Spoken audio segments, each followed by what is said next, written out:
eu, jovem, consegui alcançar uma primeira grande vitória, que foi ir para o Exército. Eu me formei com 20 anos, tá? E tive a possibilidade de ser transferido para Amazonas, tá? Servir no 1º Batalhão de Infantaria de Selva, tá? A célula máter da Infantaria de Selva, no nosso destacamento de selva, né?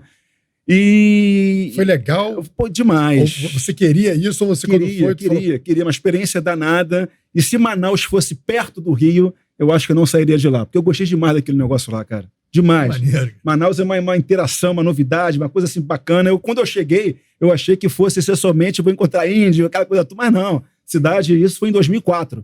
Então, a cidade hiper evoluída, a cidade evoluída que eu falo no sentido de quebrar um pouco daquele o paradigma que você tinha com a cidade, né? E ali eu tive uma grande oportunidade de me deparar com grandes líderes, tá? E o divisor de águas, Rafa, foi quando eu assumi um pelotão. Você chega aspirante a oficial, você assume logo um pelotão, né? E a primeira oportunidade de estar exercendo a tropa. E, cara, de todas as operações que nós fazíamos, o melhor momento que eu tinha no dia é quando eu sentava os meus soldados para liberá-los para ir embora, no término do expediente.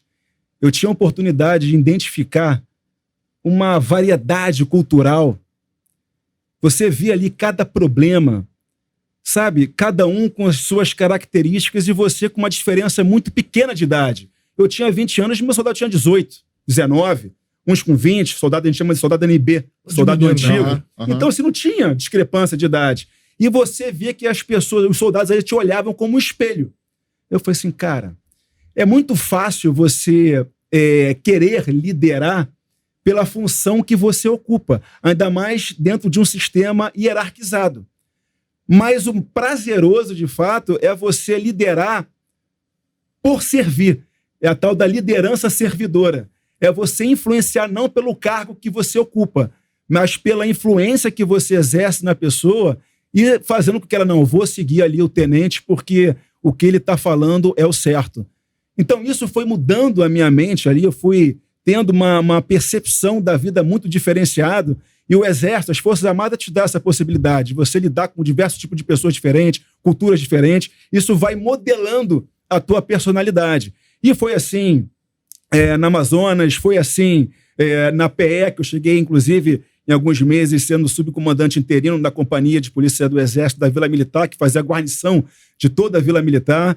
E dali eu vi que política pública ela tem uma função precípua de se relacionar, de você influenciar, de você conseguir morar um pouco na mente e no coração da pessoa e falar assim, cara, calma aí, olha por outro prisma que você vai começar a ter um canal de identidade melhor com o teu propósito. Então, o Exército, eu falo que o Igor de hoje foi forjado 80% pelo Igor oficial da ativa. Assim, cara, só tenho gratidão. Aí, enfim, passando... Qual foi uma perrengue que você passou no Exército? Cara, alguns, né? Primeiro foi na própria Amazonas. A gente tem uma atividade lá que se chama pelotão de fronteira, tá? Você faz acompanhamento de demarcação de terra, você leva mantimentos, ajuda, como se fosse uma ajuda humanitária, né, para as tribos ribeirinhas, enfim. Então eu tive numa cidade que era fronteiriça com a Colômbia, chamada Cidade Letícia. E ali, cara, eu cheguei já quase segundo-tenente, com um pelotão de soldado antigo, então era muitos soldados ali, índios mesmo, que conheciam o terreno de uma forma assim absurda, e você tendo que administrar a tua liderança, os caras por tudo sagazes já, né? E tem uma coisa na selva chamada chopp da selva, que é o tal do ayahuasca, que aqui a gente conhece como Santo Daime. Santo Daime. Falei, porra, e lá você tem uma cultura de não rejeitar o que a liderança da tribo oferece por uma questão não digo de cortesia, mas de te ambientar, né, no espaço deles. Eu falei, pô, vamos embora. Aí eu fui tomar um negocinho, né? Rapaz, o negócio é complicado. Eu não tinha esse costume, é evidente. Eu fiquei meio entorpecido. Você lembra da experiência? Cara, é um estado de sonolência absurda, um cansaço absurdo. Eu fiquei assim meio... Mas aí eu tinha um adjunto, que era já um subtenente. Falei assim, tenente, segura a onda aí que tá tranquilo. Beleza.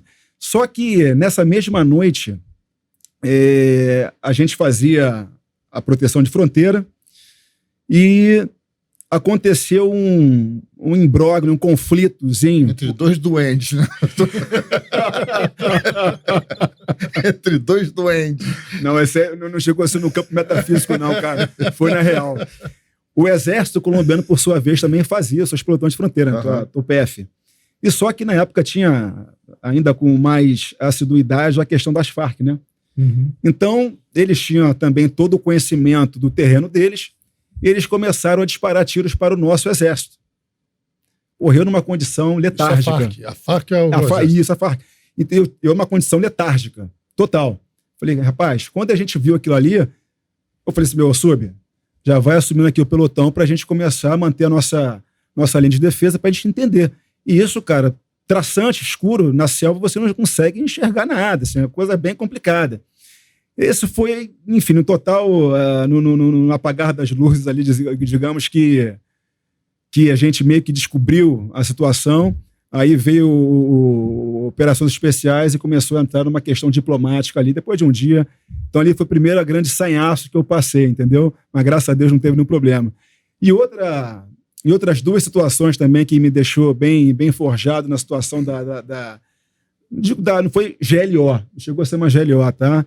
Mas 2 roubos de fuzis que tiveram no Rio de Janeiro, a gente já na Polícia do Exército, tá? O primeiro roubo foi em 2005, que roubaram um fuzil do Bezeng, Batalhão de Engenharia, ali em Santa Cruz. Um soldado, na realidade um soldado desviou um fuzil, ele estava de serviço, aí jogou o fuzil pelo muro do quartelamento, um guerreiro que era cúmplice dele da favela de Antares, tá? Pegou e levou. Bom, dia seguinte, acionou a PE, inclusive o comandante dessa operação, um oficial de excepcional qualidade, um grande amigo meu, Tenente Meirelles, à época, ele assumiu o comando, eu fui como adjunto dele, só que a gente usou, como sempre, inclusive isso vale muito para as forças policiais e usam muito, que é a questão do efeito dissuasório. Nós chegamos na favela do Antares com 5 tom, com 40 soldados com fuzil, totalmente equipado, viatura pra caramba. Aí a Polícia Militar chegou a atuar junto com a gente, evidentemente, e no final das contas acabou que a gente conseguiu, que a missão era recuperar o fuzil. Teve uma descoberta ali que o policial que estava com a gente, ele conhecia o tal do traficante ali que tinha dado ordem para o soldado desviar o fuzil, que se não me engano o nome dele era Patrick. Ele tinha uma vez conseguido prender o cara saiu, não sei se foi... Na época não tinha audiência de custódia ainda, mas tinha saído da cana. E aí a gente fez... Pô, isso deu um problema sério também do caramba, cara. O Jornal Extra, na época, esse Tenente Meirelles, meu irmão, ele falou assim, olha, chegou informes que o fuzil estava no Antares. Quando a gente chegou lá, o presidente da Associação de Moradores falou assim, olha, o fuzil está aqui e tal, barará. Então a gente foi, evidentemente, negociar com os caras. Só que no ato da negociação, estava jornal pra caramba, tirou a foto e foi dizer que a gente estava negociando com os caras de forma ilícita. E aí depois rolou IPM, mas não deu nada. Por que você não foi atrás do traficante para efetuar a prisão?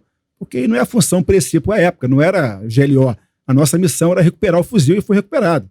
Tá? Então essa foi outro grande conflito que a gente chegou a ter, mas não teve nada mais aguçado.